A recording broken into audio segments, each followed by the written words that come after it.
Alrighty, folks, there is a video by Robuilt that you need to watch featuring David Green and, of course, Rob Abasola. The title of the video is Why We Got Fired from Bigger Pockets. They're going to spill the tea, our unfiltered story. So, again, check that out. It is on Robuilt and the David Green Show.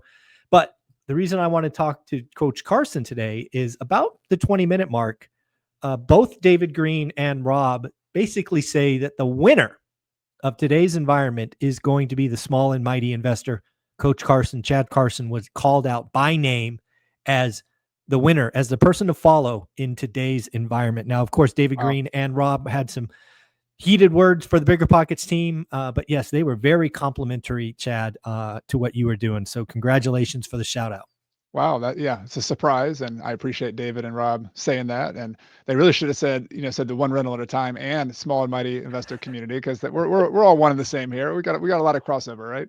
Yeah, I appreciate that. But no, it was really fun for me. I was actually doing a workout when I saw it. I had to stop it, play it back, and send it to you. But yeah, it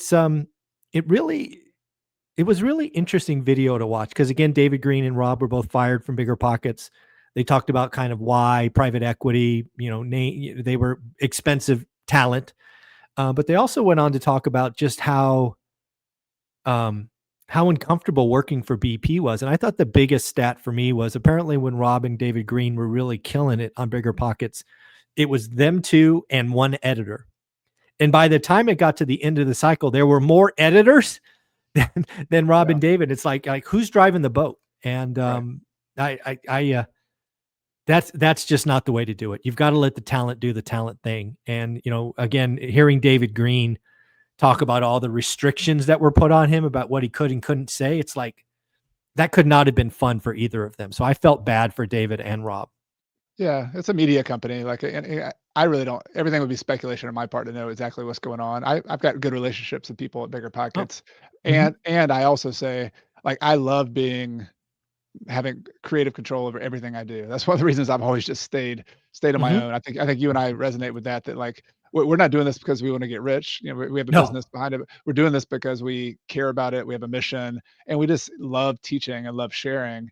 And so ultimately, I want to say what I want to say when I want to say it, to teach how I want to say it. So even the best of corporations in the world give me, the chills because I can't go in that box. I'm not. Yeah.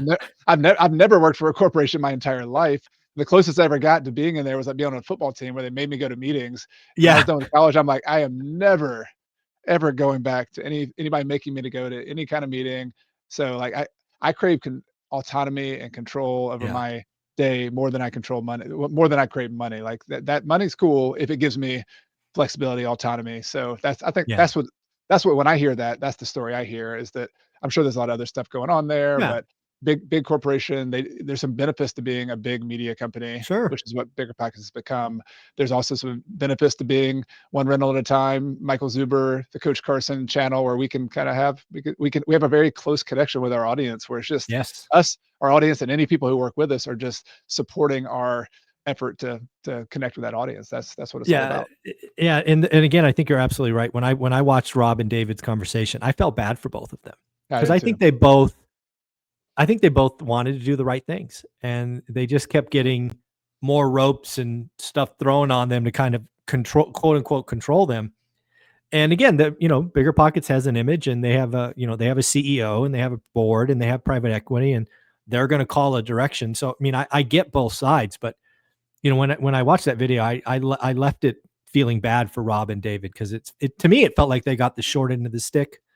They were identified as, probably expensive line items on the income statement, right? Expenses. And they're like, okay, let's go a different direction. But let's talk about the small and mighty, because I think both David and Rob are right. When you look at the environment today, it's hard. And, they both talked about, hey, Burr had its time in the sun, Sub 2 had its time in the sun. But today it's the small and mighty investor. It's the simple blocking and tackling. It's getting to 4, like you write in your book. And, it's just continuing to do the work and believe. So keep it up. Yeah, I think the old becomes new again, right? It's funny because cycles. a lot of the things you and I teach, one rental at a time. One of my mentors, John Shaw, wrote a book in the late 1980s or late 80s, I think. 1990s. Yeah. Yeah, it was Yeah. called Building Wealth One House at a Time, which is a Mhm. great idea. There's people who've talked about, doing this on the side for many years. So I think the only point of disagreement I would have, the little clip I heard of them talking about small and mighty is not a trend. This is Mhm. it's reverting back to the mean.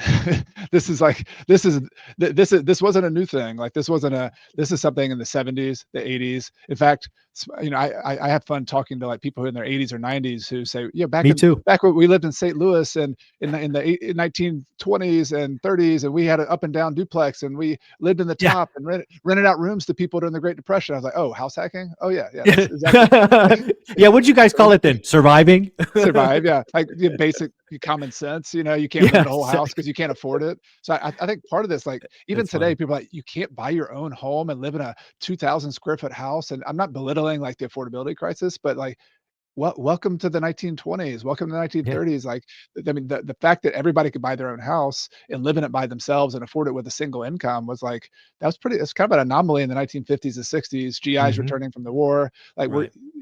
we're kind of it's if you I love studying history because you see the rhythms and you see the patterns, and there's definitely some new things today. But the real estate game hasn't changed a lot. It's you look at the income, you make sure you can pay your bills. the Yeah. you know 30-year mortgages are a new thing since the 1940s and 50s if you study Mhm. history. But Yep. people used to have to get 5 and 10-year loans from Yeah. the bank and put 50% down or 60% down, and that's still what people do if you go to Ecuador, other Yeah. places in South America. Like interest rates are 14%, and you have to put 50% down and get a 5-year loan with an amortization over 5 years. Like that's the reality in a lot of the world, and people still buy real estate. Go Yeah. go figure. Go figure. Yeah, I agree with you. Kind of leading off to that, I do think David and Rob were both saying that kind of small and mighty always work, which is Yeah, really the point here, right? true. I've studied real estate all the way back to the 70s in details, and it's always worked. But it does, there are things that get hot. That's true. And frankly, when things get hot, I get nervous, Mm, right? When, Burr gets hot or Airbnb or short-term rentals get hot or syndications get hot. And these things get hot and then they spin up in this like vortex, yeah, and it just sucks all the dumb money, the lazy money off the sidelines. Cause that's the one of the thing about small and mighty and one rental at a time is we never stop saying do the work.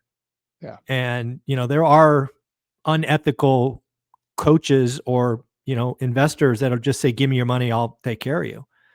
And, it's like, I hate giving people permission not to do the work, right? That's just Right. an anchor or a tenet of my belief.